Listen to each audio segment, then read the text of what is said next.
Imagine a stadium filled with 70,000 people. The air is thick with white confetti, the roar of the crowd is deafening, and the ticker tape is falling like snow. Argentina has just won the 1978 World Cup. On the pitch, players are weeping with joy. In the stands, people are embracing strangers. It looks like the ultimate sporting triumph. But less than a mile away from the Estadio Monumental, inside a building known as the ESMA, a different kind of sound is being muffled by the cheers. The sound of electric shocks. The sound of chains. The sound of people being disappeared by one of the most brutal military juntas in history. This is the B-side of the 1978 World Cup. A tournament that was never meant to be about football. It was a $100 million PR campaign for a regime that was murdering its own citizens.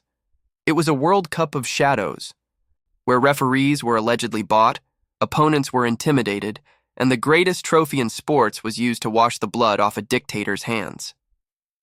Today, we go behind the confetti to reveal the mystery of the 6-0 match, the secret prisons, and the day football was held hostage by a general. The general's game plan to understand 1978, you have to understand General Jorge Rafael Videla. He took power in a coup in 1976, promising to reorganize Argentina. In reality, this meant a systematic campaign of state terror. But Videla had a problem. The world was starting to notice. Human rights organizations were calling for boycotts. Videla knew that football was the only thing that could distract the world. He created the EM78, the Autarkic World Cup Agency. He spent 10% of the national budget on the tournament, more than any country had ever spent. He built stadiums while the economy collapsed. He cleaned the streets by removing the poor and the dissidents. But the most important part of his plan was that Argentina had to win. Failure was not an option for the junta. If Argentina lost, the illusion of national unity would shatter. And so, the 1978 World Cup became a scripted drama where the ending was already written in the halls of the Casa Rosada. The mystery of the 6-0. Peru's silence. The most controversial moment in World Cup history happened on June 21, 1978. Argentina needed to beat Peru by at least 4 goals to reach the final. If they didn't, their rivals Brazil would go through. Peru was a strong team. They had a world-class goalkeeper, Ramon Quiroga, who ironically was born in Argentina. In the first half, Peru hit the post. They were playing well. But then, something shifted. The Peruvian defense seemed to evaporate. Argentina scored once, twice, 3 times. By the end, it was 6-0. Whispers began immediately. Rumors of a massive shipment of grain sent from Argentina to Peru as a gift. Rumors of frozen bank accounts being released. But the most chilling theory involves a visit to the locker room. It is alleged that General Videla himself, accompanied by U.S. Secretary of State Henry Kissinger, walked into the Peruvian locker room before the match. They didn't offer money. They offered fraternal greetings. In the context of the 1970s South American dictatorships, a greeting from a man like Videla was a clear threat. Did Peru throw the game? The players have denied it for decades, but the 6-0 remains a permanent shadow over the trophy. It was the moment the world realized that on Videla's pitch, the rules of fair play didn't apply. The ESMA. Football in the shadow of death.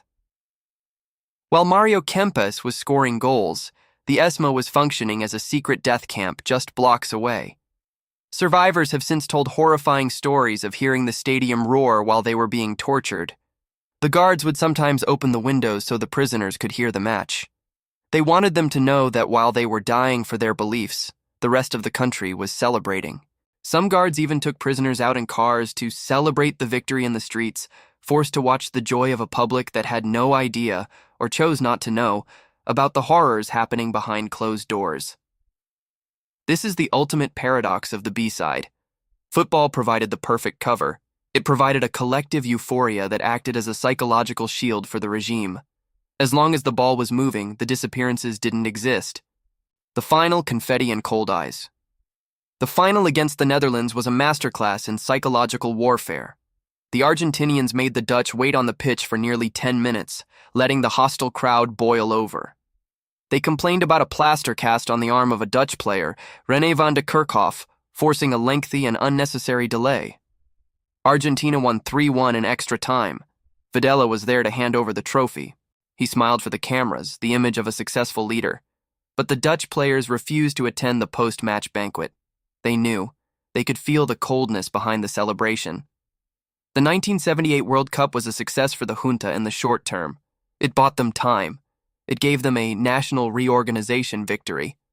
But history has a long memory. Today, the 1978 title is viewed with a mix of pride for the players and shame for the context. The legacy of the 1978 shadows Carlos Caselli refused to shake a dictator's hand in Chile. In Argentina, the players were caught in a web they couldn't escape. Some, like Leopoldo Luque, lost family members during the tournament and were told to keep playing. Others claimed they were just footballers, unaware of the politics. But the B-side tells us that you can't separate the game from the world. The 1978 World Cup remains a warning. It shows us how the beautiful game can be used to mask the ugliest crimes. It shows us that a trophy can be a heavy thing to carry when it's forged in a time of silence and screams. Argentina eventually found its way back to democracy, and the heroes of 1978 are still honored. But every time the confetti falls at the Monumental, there's a faint echo of those who couldn't be there to see it. The ones who disappeared while the world was cheering for a goal. This is the B-side of football, where the greatest victory in a nation's history is also its most uncomfortable secret.